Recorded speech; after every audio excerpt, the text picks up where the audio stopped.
We are just getting word the president is going to be holding a news conference at 5 p.m. Eastern time, so a little bit more than, what would it be, 3 hours, 15 minutes from now, doing the math backwards there. Anyway, so we'll wait to see what that is. It could be a follow-up on this Microsoft TikTok development, more stimulus help on the way. The latter naturally brings us to our next guest, the Labor Secretary of the United States, Eugene Scalia.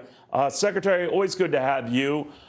Do you know what this 5 p.m. event is about, sir, and whether it would involve stimulus? Well, obviously, the president, Neil, is very focused on trying to move that package forward so that we can get economic impact payments to the American people, so that we can restore federally supplemented unemployment benefit payments to American workers, too. I don't know the precise subject of the press conference tonight. I was with the president earlier today to talk about the Tennessee Valley Authority and how it was replacing some of its workers with workers from consulting firms that use a lot of H-1B workers. That was a focus just about an hour or so ago in an event he had at the White House. I do know as well, Secretary, he made note of the head of the TVA, netting an $8 million plus salary for a government worker. That isn't too bad. I suspect yours is not in that range, and it surprised a lot of folks. How does that happen?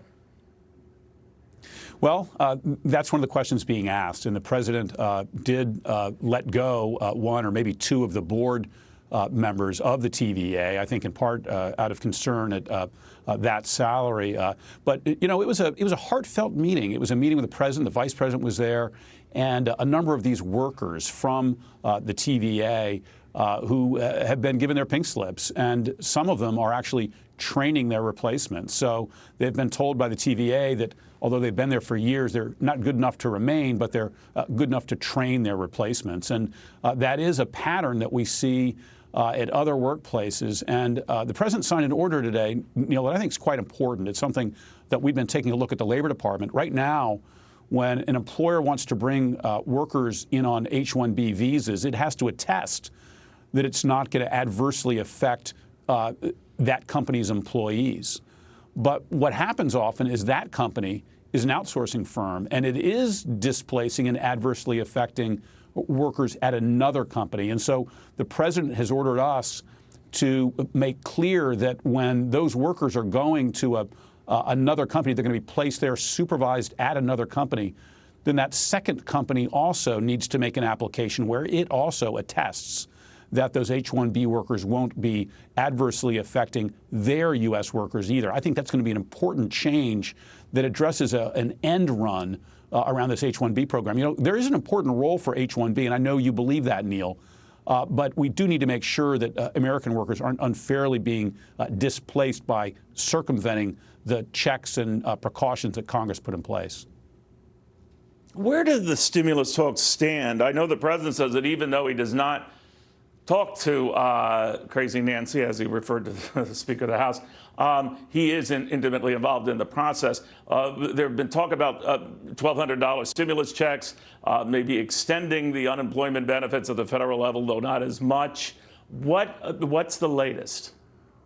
Well, talks are ongoing, and the president is frustrated by the Democrats' refusal even to allow a vote on a short-term extension of that $600 a week unemployment plus up. There was an attempt at the end of last week by the Republicans to allow a vote just to extend that a week so they could continue their deliberations, come up with a new supplement but the Democrats wouldn't allow that. So it's been difficult to try to move the package forward or even provide a temporary solution. But the talks are ongoing, and that unemployment amount is certainly part of the focus. As you know, unemployment is a state-administered system ordinarily. It's very unusual to have the federal government provide additional payments. It did during the Great Recession 10, 12 years ago, $25 a week.